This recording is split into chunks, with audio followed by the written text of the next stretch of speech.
Kaya kung gusto nindong magpogi ka mo, sakat ka mo dyan sa Montisaro. Yan. Ano kaya yan eh? May mga ano ba dyan? May Yeah, Miracle. tapos mga kahoy-kahoy. May mahiling ka mo dyan itong gurang na barabason. Imitan nyo yan. Tawanin yung tinapay. Iya, yan. Magiging ano yan. Mabuton ka ngayon. Nunoy. Yan. Anong yan? 3 mong kahilingan. Yeah! Duman mo na. Yan. Isabi. Kaning maging pogi ka. Yan ang ano. Ang advantage pa kang mga pangit dito, Ray. Ano yan eh? Pag halimbawa nga pangit ka kang high school, advantage yan na maray, ang mangyayari kaya, halimbawa, pag nag-reunion ka mo, di after nga 10 years, after 15 years, may reunion.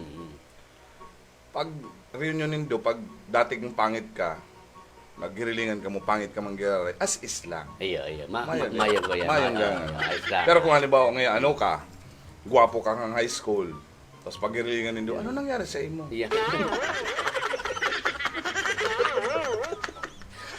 Droga ka.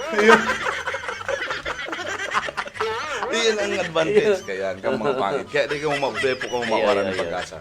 Kumbaga, maintain mo lang ang kapangitan mo. Iyo, na-maintain mo lang. Maintain mo lang. Mayag kang manang mabas. Iyo, may ano sa iyo. Kung masunod sa iyo, tapangit ka na. Pangit ka na nga. Ka magayon ng gwapohon, siyang Ayun, ano ka? kahilang ka. Nagkahilang. Nagkakanser ka. Yan ang advantage. Kaya may kamarayan talaga. May kamarayan. I-maintain lang talaga. I-maintain mo lang. Na araw ka lang kaya. Like,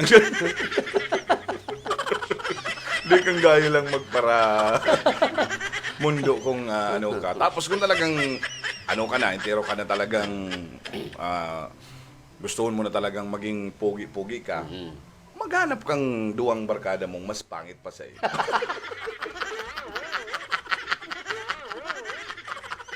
Ulay ko lamang. Mag-inguha ka, magparitoki ka. Kapag dumang ka sa doktor, depo ko nag-aanong himala. Ay,